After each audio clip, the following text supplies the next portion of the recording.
for the one and the only golden microphone of North Dakota, Gary Emineth. And I'm very humbled and I'm very grateful to be here. I just got to say thank you to my family for support. I'm in campaigning again for another election. I'm also thankful for Living Word, the church that I'm a pastor of, because without those two things, I would not be doing this. And there's probably a lot of you out there that are saying, oh, wish that were the case. Anyway, and then I want to say thanks to District 3 as well. Over the past 8 years, we have together built a very solid, very large contingency of members, like many districts have ever since, especially since the pandemic, especially in Western North Dakota. We're filling our slot. And we have a convention coming up, a state convention that maybe we'll talk a little bit about today. And so for the most of the show today, I'm going to be bringing in SuAnn Olson. She was another amazing legislator from a district that, I don't know, I'm going to have to talk to her a little bit to see which district is more conservative, like in terms of our legislative voting records. And I know there's some competition going on there. I think she's got Magrum in there. But anyhow, we'll talk about that. So again, like I did before, the big theme here is promoting the good guys, especially of who's up. Because when people say state legislature, usually that needs more explanation. Because when you say all the legislators let us down again, you're probably right. But sometimes we forget to add, but there are still some good ones in there that if they had the majority, we wouldn't be letting the people down. And most of all, in terms of the platform that we're all running on, with the true conservative viewpoint here. And so that's a big part of my effort, is to try to promote those people. Like last time, I've got Leginate that I use as a guide. There's other guides too. It's just Leginate is such a nice, easy one. If you're out campaigning, all you have to do is take Leginate. This is Leginate here, and point. Okay, the light blue means those are still Republicans, but they vote more in sync with the dark blue, which is the Democrat. And then, but where we want to be is you want to be in the red. And because that's really, if you want to be confident that your legislator is primarily voting in the direction of the platform that they're running on, the R that they are running on for Republican, then they need to be at least aiming to be in the red. There really is no excuse to be deeply in the blue, especially for a long period of time. We're all gonna sometimes make mistakes or have more complexity in a bill that really does not reflect red or blue. We get that. But primarily on things that matter, on the big bills, you gotta be aiming at the red. And so when you're campaigning for somebody, if they are a current legislator, find out where they're at. And when you're knocking on doors, actually, all you have to do is point. Okay, are they in the red pile or the light blue? Okay, the red pile is where we want our Republicans to be. Why? Because it matters. It affects people's lives. This is not Vikings versus Packers. Okay, this is something deeply that affects the economy. It affects our finances. It just affects a lot of things, personal property, parent property, on and on we can go. So the good guys that I want to promote today are by name that are up in the odd districts that are going to be, the battleground is going to be the primary, by the way. A little side note here, it's very likely that a lot of these challengers that are coming on the scene, which they have a right to do, by the way, anybody can run, but there's a movement going on, mainly sprung by Mike Nathy and a few other people, who are gathering and recruiting challengers to those people in the red. And why?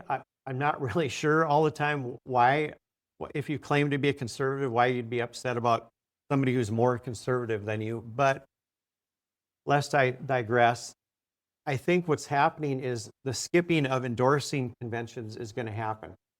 I for sure know that's going to happen in our district, in District 3. We have two bankers that are going to skip the district endorsing convention because The primary is where they feel they can win. And that's, of course, the primary is where we know that there's a lot of crossover voting that happens. It's supposed to be, if you're a Republican, you're supposed to be voting on the Republican ticket. If you're a Democrat, on the Democrat side. But we all know better. And in fact, I know of actual people who have done that, where they've come over to the other side, where there are two options, and they don't want the more conservative one, so they're stacking the vote for the less conservative one. And it's very interesting what happened in the primary last time.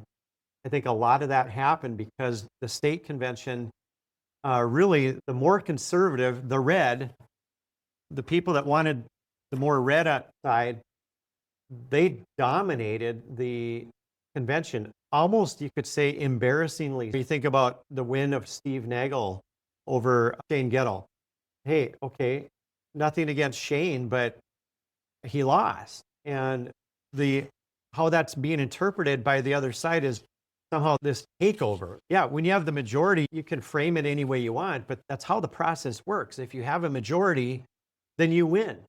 And for the most part, the light blue has had the majority for a long time. That's why they keep winning, because they don't need the red for the votes. You had, who else was it? Jim Bartlett. Remember that name? I love to talk about that one because he ran against Kirsten Baszler for the Department of Education, the DPI, the Superintendent of Education of North Dakota. And nothing against Kirsten, very nice lady. But she got clobbered. It was 900 and some to 400 and some.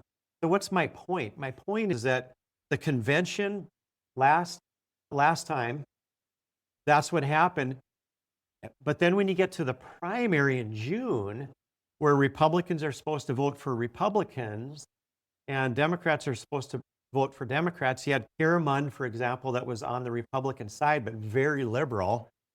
So a lot of Democrats crossed over to vote for Kara Munn. And then, of course, you have to go down ticket if you're going to vote anymore. You can't just come over and vote for Kara Munn and then go back to the Democrat side and vote for other people. So that down ticketing changed the result of a lot of things. In my opinion, pretty shady, big problem that we have with the primary. But the people from the light blue side, they're falling in love with the primary now. In fact, we've even had bills. Mike Nathan's even put in a bill last session to try to water down the convention, where you get endorsed actually by your party. So there's a big tension going on in that respect as well. So who are some of the good guys I want to promote today? Karen Anderson. Okay, I don't have the district number of where they're from. I should have done that, but we'll bring them up again. I'll just name mention now, and then maybe in another segment I'll have their district number as well. But you need to be supporting Karen Anderson. When you hear, oh, the legislature, sometimes that doesn't tell you who the good guys are. And there she is right there, 19. Good job, guys. Wow, what a great staff to have here back. 19, Karen Anderson. Okay, and then we got Karen Rohr. Okay, she's, I think, 30-something. And then we have over in the Dickinson area, we've got Mike Schatz. We got TJ Brown. I don't know if TJ's running or not, but we've got Dawson Hawley and Dennis Nearing. So those are a few more people that you can count on, that they're going to vote in the red. For some of you, it may not be as deep as you would like them to be, but the way I am measuring this is if you got 20 or higher on the Leginate, that counts for me. That, I think, you're worth promoting. And there's other guides out there too, because these are more of an objective look. There's subjective ways to look at this too, and that's why I want to get into the topic of vetting. And today, when I bring SuAnn in, SuAnn Olson from District 8, I want to discuss, should we begin thinking about vetting people more? And I want to talk more about what does vetting mean and how is it being done now? Is it being done at all? Our district, we've done a little bit of vetting at the voter level, but there's the vetting at the voter level, there's vetting at the district level, and then the state level. And I want to discuss that a little bit more. And I'm looking forward to our next segment because we're going to bring on SuAnn Olson from District 8. And but for now, Spread the good word about Karen Anderson, Karen Rohr, Mike Schatz, TJ Brown, Dawson Hawley, and Dennis Nearing over there in Williston. So we'll see you on the other side with SuAnn Olson from District 8. Hang in there. Okay, everybody, we're back. And again, I'm very humbled and honored to be at the Golden Microphone of North Dakota, Gary Emineth show. So I'm filling in for Gary. And I've got a special guest with me. If you haven't been following the first segment, SuAnn Olson is from District 8. And we're going to talk about what are good questions to ask now with this election campaign coming up and the primary in June 9th. Between now and then, we ought to be thinking about how can we ask the right questions to the candidates as a voter, as a district, and to really help keep people on target, keep our legislature moving toward where it needs to be, platform ready and red and all of that. So we got Legend 8, but before I pop up Legend 8, SuAnn Olson, District 8. Tell me about yourself a little bit, SuAnn. Thank you, Jeff. I was a longtime CPA as far as my career goes. Worked for a large regional firm on the tax side of the house. So I've rather enjoyed the last couple of years, not enduring tax season, but those skills that I picked up along the way have lent themselves really well in the legislature.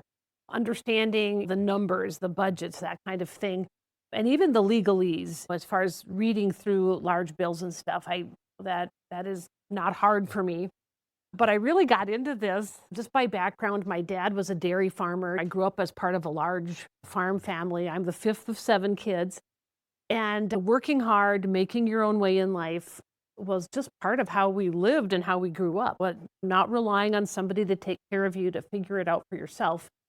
And I'm proud that we've raised 3 kids that got that message. They're all raising their own families, taking care of themselves, doing the right thing, being part of a community, making a difference. Yeah, awesome. And I'll just say this, that most of you probably already know that SuAnn was we call it a seatmate, the person you sit next to, a seatmate. And I've been really blessed because when I think of us two working together, whether it's in the seat or behind the scenes or right now, I think of 2 words, the babbler and the brains. And so that's how it worked in the legislature. If you needed somebody to babble, Jeff, take the microphone, okay? Okay, but if you needed the brains, she's the one right there. And so there's a lot there. I think SuAnn represents, and I really mean this, I think SuAnn represents the heart of North Dakota. Because the heart of North Dakota, in my mind, is still, it's conservative, and we have our own way of thinking. There's kind of the North Dakota, what's the term they always say, the way, the kind of how we are, not serendipity, but there's some, I'll think of that later. But anyway, I don't want to go overboard here, but she deserves a lot of credit because what she does behind the scenes and her ability to research and come up with the facts that are needed, that's no easy task. And so you can usually rely on her to have good information, solid information, and on top of that, the right vote. She is clearly one of the red good ones. She's not running this time. She's in an even district along with Jeff Magrum, a very powerful team there. We're going to get into this. So what I talked about in the first segment was the idea of vetting. I'm not even sure whether to say I'm for or against vetting, at what level, but I think we have to look at vetting. By vetting, I just mean asking questions and asking good questions to determine the best you can, is this person I'm voting for a good, solid conservative, or are they, sometimes they're openly more liberal, and we appreciate that. I'd rather have an honest liberal, but sometimes they're just using the terminology conservative, because keep in mind that we didn't have to vet so much for many years, because really both parties, the Republicans pretty much were conservative more, and the liberals were pretty liberal, and they fell into line and kind of self-vetted themselves. They could say, oh, I'm more liberal, so I will be a Democrat. By the way, open confession here, I used to be a Democrat, okay? So I'm a convert, okay? Or it used to be more self-vetting on the right side. But what's happened here is that there's a wide gap But the gap's not because both sides are moving to the edge. It's because one side has moved, the left. So if this is the left side, and over the years, the left has crawled way over, and you can objectively identify actual positions, whether it be abortion or the things, the homosexual, LGBT. Years ago, there was nobody promoting in a heavy way on the left side transgenderism, for example. And whether you agree with it or not, you have to agree that's been a shift to the left. Borders and all this kind of stuff. We could name a lot of things that you can actually point to. But on the right side, you can't do that because the positions that we hold, the red in our leginate, that side, we've had the same views, the same positions for all along. But why are we now being called far right or ultra right? Because if the whole thing is moving left, now to those people on the left side, we're a lot further away from them than we used to be. And so they have to come up with a new term, far. Okay, I'm actually okay with that. But we got to, you have to get out of your mind that things are like they used to be, because people think, why can't you all just negotiate, compromise, and get along? We can't anymore. It's not realistic because it's like trying to mix oil and water. That's how far apart it really has become. So that brings us to vetting. That is why I believe vetting is important. So SuAnn, when you think about vetting, what comes to your mind? What does vetting mean? I think for every voter, there's going to be their own interpretation. What do they care deeply about? How do they want that person to represent them? And certainly major issues, things that I was asked the first time I ran was, what was my position on life? Yeah. And there was lots of people that said, if you're not pro-life, I can't support you. That was their defining rod. Second Amendment is also important. But anymore now, when we see what's going on in government, I think if the size of government matters, if the money that is just flooding out of the state coffers to fund just a myriad of things, if that matters to people, they really need to focus in on those questions and find out who is really going to have a conservative viewpoint when it comes to state government. A big portion of the bills that we address in a session aren't really the function of government. They're like, we've got the money, so let's send it here, let's send it there. And that has always blown my mind, that there's not a program that even many Republicans don't like and want to get behind. And I think that's the difference, is who's going to hold the line. Spot on. You see where the brains came out there? I did my babbling and then the brains came in. That's vetting right there. And I like, SuAnn, that you brought in the idea that we've got to get beyond, we got to go deeper now. And it's a little bit more complex. So I think it's a little tougher arena. For example, asking questions about the Second Amendment, as important as that is, it's not a good question. It's not a helpful question. And what do I mean by that? Because in North Dakota, even the Democrats, almost everybody has a gun. So if you say, I carry a gun, or I believe in guns, or whatever, that's not going to distinguish the difference between you and the other guy.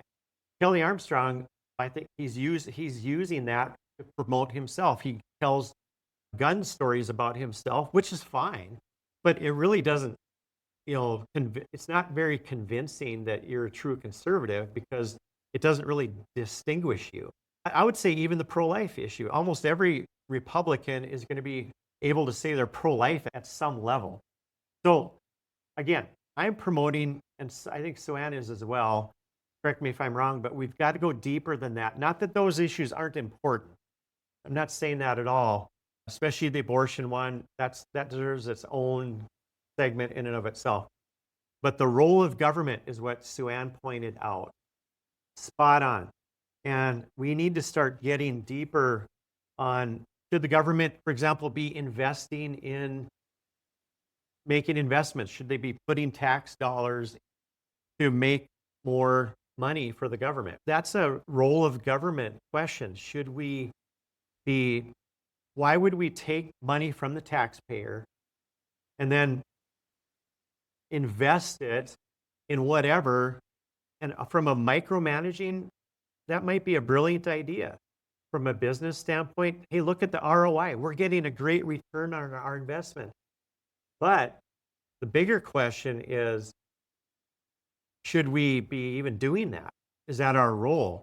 Or should we be leaving that money in the people's pocket? Which I would propose is most of the time, investing, the best investment you can make is let the people keep their money. That's investing in the people of North Dakota. That's one example. We're running out of time here, but when we come back on the other side, we're going to get deeper into, and both of us are going to share questions that we think are good questions to vet. The vetting is the topic for now for how do we ask good questions. That's basically what vetting is. What tools do we use, whether it's a voting record guide like we've been using Leginate, or just questions that we need to ask about vetting to determine whether a candidate it truly is conservative or not, truly is a Republican. And I brought up last time using a good question is to ask about, should we be using money from the taxpayer for the state to make investments? We have state money that they've put into investments to try to make more money for the state, which from a business standpoint, absolutely wonderful idea. But is that really the role of the government? So that would be one question I would propose that would be a good one to explore when you are vetting a candidate, whether it be you personally as a voter or as a district, as an executive committee of a district. SuAnn, what do you think? I think the comment I would have is that some of the time we're investing for return on investment. That would be primarily the legacy fund, where we've been collecting these oil and gas dollars with the idea that we can grow that fund so that down the road we'll have a bigger pot of money that will help support all kinds of government functions. So that's where investing for a return makes sense. But every session, we also see a number of bills that have us, giving money to a variety of industries, companies, even to support something that they want to do. And I always bring it back to the Main Street guy. State never hands him money as far as, oh, do you want to expand your store? Do you want to expand? It's no, that never happens. But if you're a big enough company, then the state has got money for you. So that, I think, is where we really need to look at what we're doing, because it many times is supporting the corporate interest versus our citizens' interest. Yeah, and that's good, because the question is that the role of government, or is it the free market's role? You see where we're going here? We have to get better as a voting people with, okay, what's the role of the government? What's the role of the free market? What's the role of the family? What's the role of the church? And when we start getting those, at least aiming at that, we're going to be way better off, because the path we're on right now, since we don't ask that question anymore, we're headed down a socialist path. That's just a fact. And we're already too far. So the government right now is already too big. That'd be another question I would ask somebody is, do you think right now that our government in the state is too fat? And I would say yes, by far. And how can we objectively say that? SuAnn, are we 2 times as big as South Dakota, 3 times? Yeah, We've had record growth. Yep. So for a Republican, again, back to the platform, if lower spending, lower taxation is part of our platform, then how can it be that we would have record growth in spending every session, not just growth, but record growth? We're way out of whack because the government, again, the bottom line is, here's another question. Do you see the government as the problem or the solution? If people are looking to the government as the solution, primarily in a general sense, obviously you can't have zero government, but it should only be as much as we can tolerate. So that's another question, is what is the government the solution? If there's any other way to solve this problem, whether it be through the family, through the parents, through the church, through the free market, whatever, then that's where the default should go. Okay, workforce development, SuAnn. Should the government be involved in workforce development? We need workers, so government get to work and get more workers here. And that has spawned a number of programs. We now have, and I think they've renamed it, but we had this immigration office that apparently we had decades ago, and it was brought back in the 23 session. And then in 25, they wanted to rename it to something a little bit more benign sounding. And I guess if we have a tourism department, we have part of Commerce's role is just to promote the state to other places, and that's at least some of that is fine. But then we got into, even in North Dakota here, starting in the 23 session and then piling on in the 25 session, saying, oh, childcare is a problem, so we need to support childcare in some way because that's going to drive workforce growth. And the major problem I had with the bill, and I forget the total numbers that we've got, I think the one bill was 45 million, and yet I'm hearing that there are 45 million in the hole, whatever. But the reason I didn't support that bill was there was nothing in the bill that would say, okay, if we spend this money, are we actually increasing workforce? Shouldn't that be a test in almost any spending bill that we're doing to say, how did it actually change? Did it meet the objectives? And that to me is something that is like, nope, we're just spending money. And what becomes hard, especially if you're looking at an incumbent and an outsider running against an incumbent, is that they'll say, oh, look, candidate A didn't support workers, didn't support children. And it's because they're like, no, I'm not voting for this big budget bill. And so when you see the slick advertising that's going to come out saying they didn't support this, that, or the other thing, you really need to think deeper about that and go, why didn't they support it? Was it really because they're like, nope, now we're adding on several new programs and once you get a government program in place, it really is true that it's really hard to make that program go away. And so you create dependency, for one thing, on the government. But here's the big thing that we need to begin to understand, and I think all of us need to get educated better, including me, the economic reality. So if the government starts to subsidize or get involved in workforce development, and daycare, that's a really good example, because what's going to happen to the cost of daycare? If the government gets involved, that you don't have a real fair market cost, you have an artificial cost. And the artificial cost always, inevitably, almost always goes up. So if the government's going to get involved in helping daycare, guess what's going to happen to the cost of daycare? It's going to go up. If the government's going to get involved in helping tuition in college, guess what's going to happen to tuition in college? Upward pressure is always going to go up. Whatever the government is supposedly trying to help. So even if it does help for a while, and usually it will, especially the first round, but the problem is it only helps with the first receivers of that money. And then it immediately starts to fall apart. The prices start to go up. And guess what? Now you have people dependent on the government and you can't get rid of it. That's the big problem. And folks, we have got to start educating ourselves. It is a bit of work, but it's not terribly difficult. If I can learn it, anybody can learn it, okay? But we got to keep that in mind, that even if it worked, if it's not the role of government, we shouldn't really be doing it. We should be very hesitant to do that. We have a special session coming up this week, starting tomorrow, whenever this airs, and they're going to be talking about a lunch bill. Same thing. Okay, do we want the government to continue going down the socialism path, playing the role of buying the children, every kid, lunch and breakfast? And by the way, that whole bill is based on a lie anyway, because what's being said is that there's kids that are starving and not getting meals. That, folks, is not true. So there's a double problem with that one. Not only it's not the government's role, it's going to drive up the cost of lunch. And guess what? SuAnn? Yeah, in regards to the lunch program, the state and the feds, it's a combined effort, already provide for every child to have a free meal up to more than 225% of the federally defined poverty rate. Which is, by the way, so right now, they already get free lunch for a family of 4 that make about $70,000 annually. Right now, already, laws have been passed in North Dakota, free lunch, okay? And the shaming bill. Every kid, no matter what, is going to get a meal, even if their parents don't pay for it. Because of the anti-shaming bill, every child is going to get, and not just a peanut butter and jelly sandwich, they're going to get a meal.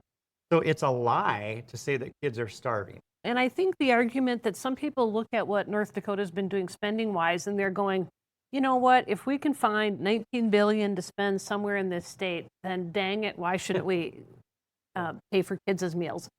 And then that actually it has some merit because it's, again, spending money like no tomorrow. Oh, yeah. But the thing that, that I always look at is that people seem to think it's the government's money. It's like it's magic money. It just comes out of nowhere and, oh, we can just spend it. And that's not true. And I would go back to every school district, if they had wanted to provide entirely free meals for their students, were free to vote and do that. Every district. And how many of them have tried that, have said, this is so important to us that we want to provide this in our district? Not a one, I don't believe. And put it to the very local level if you want to do that. That's important to that local district. Go ahead, raise your own funds then if that's what you want to do, instead of saying, I want somebody else to pay for our kids' meals. And again, it's just going to drive it. And for those who are thinking, oh man, what about the big corporations? SuAnn Olson, District 8 is with me today. I'm Jeff Hoverson, District 3. I am running for election, so I appreciate getting the word out to people in District 3. Wonderful support in District 3 for the June primary in June. I'm filling in for Gary Emineth. He is the golden microphone guy of North Dakota, and I am humbled to be in this seat. We've been talking about vetting, and we're going to continue. By the way, last we ended on the school lunch issue, the last segment. I just want to mention that the same thing applies to giving money to industries or corporations that come into North Dakota as well. There's such a thing as corporate welfare as well. And corporate welfare or crony capitalism is not good either. If a company comes in and they want to set up shop in North Dakota, let the free market handle it. That's their role. But when they come to the government and say, we need $30 million to help get started, if your idea is that good, then why can't you get a loan from the bank or venture capitalist? But again, that is the government's role. But I want to explain the big picture, and then we're going to have a little bit of fun. And that is on the vetting question. And I'm just proposing this for discussion, okay? I'd like to hear SuAnn's thoughts on this, and I'd like to hear your thoughts as well. When we talked about asking the right question, we were talking at the voter level, okay? So if you imagine a funnel, and at the top of the funnel, isn't that a great funnel, SuAnn? Wow. At the top where my fingers are, let's call that the state party level, okay? The Republican state party level. Okay, that'd be like Matthew Simons. Hey, I'd love to get Matthew. I respect Matt a lot. He'd be a good one to ask what he thinks about this vetting. I'm proposing at that state level at the top, there needs to be a broad set of questions. And if you're going to be a member of the Republican Party, there should be some vetting. Right now, it's just self-vetting. You just say, oh, I'm a Republican. But should there be questions asked of the leadership? And especially if you're going to campaign and run for office, okay? Then when you get down the funnel further, more maybe where the mid-range here, that's the district level. And I think the district level should be still objective thing. You have to think objectively, not subjectively. You can't be thinking, well, because of personality issues or whatever, but just objectively, what are their positions on key things that relate to the platform? And I think the district really is a good place to do that. And I think we're at a point, because of the direction our party has gone, so many have gone to the left, that we have to start vetting, because self-vetting isn't really cutting it. That's just my proposal. So they would ask more specific questions, but not too specific, just medium specific, okay? And then at the voter level, our district already did, and it was a brilliant thing. When I ran 4 years ago, I was vetted. We were vetted. All of us that wanted to run for office in District 3, that leadership at that time was Amber Vibetto, and they came up with some really good questions. Us candidates did not know what they were, so they were just told to us all at the same time. Everybody that was running was asked a few key questions, so that the people at the endorsing convention, the members of the party, the active people that were there, could have a better idea of how is this person A different than person B to help me vote. That's vetting at more the voter level, but it's done by the district, okay? And then, of course, there is the absolute voter where it's 100% on you. So that's what I mean by the funnel. So at the top, it's got to be very broad and then medium. And then by the time you get to the voter could be as specific as they want, but the district shouldn't be at that specific. But the voter, if you want to vote for one issue, if you want to vote for a person because all you care about is free lunch, then you have that prerogative, the voter's prerogative. If you just want somebody that's just pro-life, and many people are like this, if you're pro-life, you got my vote, that's fine. But the district has to be broader than that. You see what I'm getting at? So anyway, SuAnn, what do you think of that? And then let's get into some fun stuff that Trump is doing. Okay. I think that's a great analogy, Jeff. What I would encourage people to do is, you know how all of us, if our doorbell rings or whatever, and we're like, oh, who is it? And you like almost don't want to answer. I'm like, if you can look out your window and see, we think it's somebody that's campaigning, please do talk to them and ask them the hard questions, or find them at any other public forum that may be happening that will give you the opportunity. Yeah. I don't think you've done everything you should do if all you do is believe the mail slips that you receive on a particular candidate, because those are very generic. They all almost say the same thing, and it doesn't tell you anything about them. There's nothing like looking somebody in the eye and if you're going off a brochure that says I have North Dakota values, that's great, but it doesn't say anything really. Yeah. No, I would just encourage people as we head towards June, if you're seeing candidates out and about, take that opportunity to find out really what they think about issues that are important to you and that are important to our state, and then absolutely get to the polls. It's going to matter. Okay, we're going to transition into something, but in this transition, I just want to remind us about the Legend. You can go to leginate.com. And I want to point out one more thing. If the guys in the text, if you can put up Leginate one more time, please. Notice, I want to point out, you see those white dots there at the bottom? Yeah, there's white dots on this Leginate. Those are the chairs. Now, the chairmanship of a committee in the legislature is a very influential position. Our state leader, I think he's in the middle of the light blue, and hey, nice guy. I love Mike LaFleur as a person, but really, Mike, there's no excuse for being light blue as a Republican leader. That should not happen. And that comes from out of love. I don't hate anybody. Okay. I don't hate anybody that's in the light blue. Okay. This isn't about loving or hating. But on the light blue, the chairs, almost all the chairs are in the light blue. That's bad for North Dakota. And it's not because they're bad people. Okay. We're attacking the political issues here. We're not attacking the person. This is objective stuff. This is how they vote. That matters. Okay, so we'll move on from that now. Ending with a little bit of fun. What's Trump up to now? He's got this big, beautiful bill, and well, it was several months ago he announced that he was bringing back the Presidential Fitness Awards of the program. And if all of us who are old enough recall, if you were in public school, most schools participated in that, and there was various fitness testing, and if you performed at a certain level, they'd send out a medal for those that did really well. And as part of the Make America Healthy Again, that was part of that. And one of the bills that will be addressed now in the special session is a bill that will require schools to pick up that presidential fitness program that really hasn't been done probably in the last 10 or 15 years. And so you might ask, what is it required? And so I have the list, and they, of course, adjust it by age of the child. But anyway, there's a 1 mile run. There's some number of sit-ups. If you're a teenager, I think the 16-year-olds are supposed to be able to do 40 to 50 sit-ups in a minute. So that's moving. Okay, that's either push-ups or pull-ups, a shuttle run, which is the back and forth thing, 4 by 10 meter, and then a sit and reach. Just being able to sit on the floor with your legs straight out and reach at least to your toes or beyond.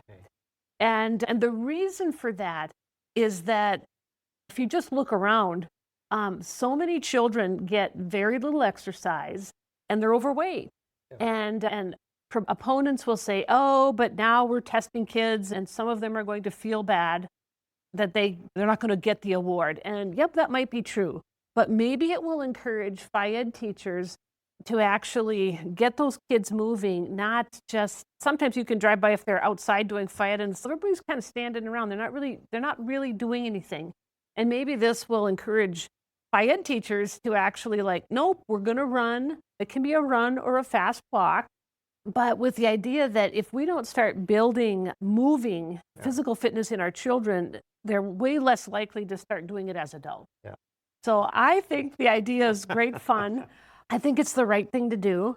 We need to instill fitness in our people, and that has benefits for mental health. I think most of us will go, and I know I've found it true for myself, running on a treadmill, doing whatever, walking. It's good for your mental state of mind. Yeah. That's huge. So the big question there, is that the role of government? And that's where it challenges me a little bit. I actually kind of like it. I'm going to have to think about this a little bit, but I remember back when I was in the 70s, I was in elementary school.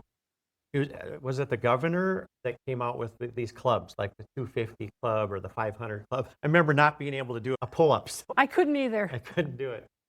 But anyway, we just wanted to end with a little bit of fun. What do you think about that? It challenges me. I'd want to hear a little bit more on, back to that deeper question, is that the government's role? But at least that is a bill that will be voted on by the end of the week. This week? This week, yeah. It's one of the bills. I better get on that one then. Yep. All right. God bless you all. And thank you, Gary, for letting us come in and chime in. And just remember, start vetting. Pray, vet, and vote. Vote. Get people in the red. Okay, right there.